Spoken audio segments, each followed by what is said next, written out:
इधर ध्यान दो सुमित, सभी लोगों को गुड मॉर्निंग। जैसा कि हम लोग कल एक आप लोग को सरफेस वायरिंग के बारे में बता रहे थे, सरफेस वायरिंग हमने लिया, आज उसी का हम लोग लेआउट तैयार कर रहे थे, आज उसी को हम लोग समझते हैं। चलिए आइए, हम लोग आप लोग को समझाए थे, थोड़ा सा अभी वीडियो बना रहे थे। और पहली बार अपने दोस्तों के साथ शेयर कर लीजिएगा, लाइक कर लीजिएगा, सब्सक्राइब करना ना भूलिएगा।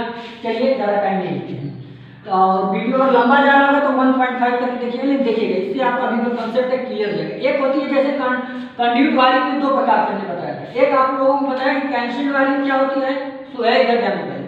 एक वायरिंग बताया कैंसिल वायरिंग क्या होती है, और दूसरा हमने बताया सरफेस वायरिंग। इसमें दो टाइप होते हैं। कैंसिल वायरिंग में क्या होता है, जो सेलिंग पे पॉइंट होती है, सेलिंग पे ही हमारा क्या लगता है, बल्ब और फैन इत्यादि जितने भी होते हैं सेलिंग पॉइंट लगता है। लेकिन सरफेस पे क्या लगता है, दीवार मतलब लगेगा। तो वही चीज हमने लिया, ये आपका बरामदा है, क्या है, बरामदा है।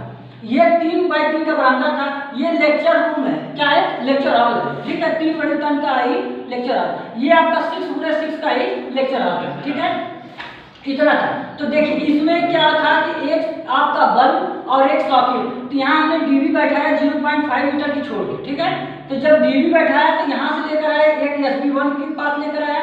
जब SB1 के यहाँ हमने एक क्या लगाया, HR बोला तो हॉरिजॉन्टल रन पे हमने लगाया, और वहीं पे एक सॉकेट दे दिया। उसी के जस्ट दीवार के जस्ट पीछे साइड में हमने उसी पे एक फिर क्या किया, सरफेस पे कर रहे हैं तो SB2 को दे दिया। इसमें परिपथ अगर कैलकुलेशन करोगे तो परिपथ 2 लिया गया है। थोड़ा सा पीछे वाला जो कैलकुलेशन वो आप देखिए, बस हमने अभी कनेक्शन समझा रहे हैं कि सरफेस क्या चीज़ होता है, वो चीज़ हम समझाने का प्रयास कर रहे हैं। तो यहाँ पे एक बल्ब लगा और यहाँ पे आपका क्या लगा, एक सॉकेट लगा है। अब यहाँ से एक देखिए कनेक्शन लेकर गए ट्यूबलाइट 1, ये ट्यूबलाइट आपका सिंगल ट्यूबलाइट था, ठीक है। और इधर की साइड हमने बल्ब लगाया, ये डबल ट्यूबलाइट था।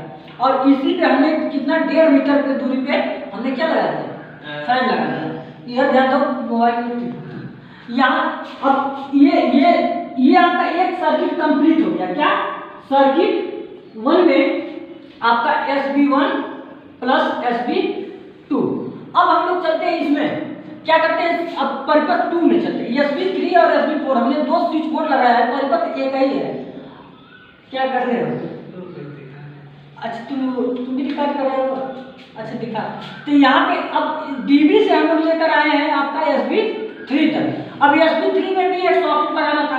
ये लेक्चर हॉल था बड़ा सा, इसमें देखिए एक AC भी लगाया गया है, ठीक है भाई। अगर टीचर पढ़ा रहा है, कोई चीज चल रहा है आपके क्लासरूम में, तो एक AC होना चाहिए तभी तो।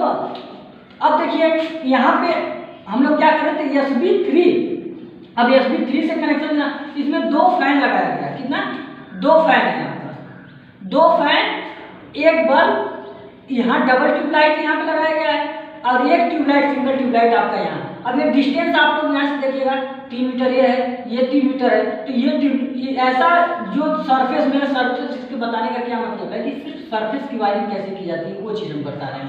तो यहाँ पे एक सरफेस और एक सरफेस यहाँ पे। तो अब यहाँ से भी एक SB1। अच्छा ये परिपथ हम एक ही है, लेकिन तो स्विच बोर्ड क्या लिया, 2 लेने का क्या मतलब था कि जब भी 2 लिया गया होगा तो भाई एक क्लासरूम बड़ा है, तो एक यहाँ से ऑपरेट करेगा, एक वहाँ से ऑपरेट कर लेगा, ये चीज़ था। अच्छा अब यहाँ से फिर एक ट्यूबलाइट हमने दे दिया यहाँ पे, ये बीचों बीच दोनों ट्यूबलाइट हो गया, जिससे प्रकाश पूरी तरह से हमारा क्या कवर हो जाएगा। एक हमने क्या किया, एक बल्ब यहाँ लगा दिया, तो इस बीचों बीच एक ट्यूबलाइट यहाँ पे लगा दिया। तो ये आपकी पूरी तरह से कंप्लीट वायरिंग हुई। अब सर्किट 3 में हम लोग चलते हैं। अब देखिए यहाँ सर्किट हम लोग क्या बनाए थे, सर्किट SB3 प्लस SB4, ये सर्किट हम लोग बनाए थे। अब बात करते हैं अब डीबी मतलब डिस्ट्रीब्यूशन बोर्ड से। अब डिस्ट्रीब्यूशन बोर्ड से हम लोग देखिए यहाँ सर्किट नंबर 3 लेकर आएंगे। तो ये ऊपर से हम लोग लेकर आए AC के लिए, AC क्या, AC की स्विच बोर्ड लगाएगा। यहाँ AC का सिंबल आपको दिखाया गया, ये AC आपको यहाँ पे लगाया। AC इसलिए हमेशा एक अलग परिपथ बनेगा क्योंकि वो पावर वायरिंग के अंतर्गत आता है। वो 15 एम्पीयर सॉकेट लगाकर उसमें पावर वायरिंग के अंतर्गत। ये कंप्लीट आपका एक सरफेस वायरिंग करने का एक मेथड था, तरीका था।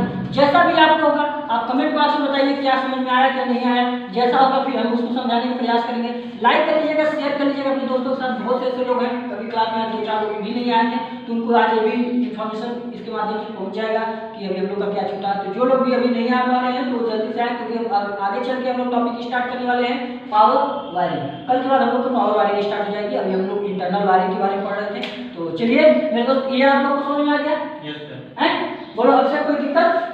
अब इसके बाद हम लोग इसका सिंगल लाइन डायग्राम ड्रा कर लेंगे। तो चलिए हम लोग अब सिंगल लाइन डायग्राम करते हैं। तो चलिए मेरे दोस्त, जय हिंद।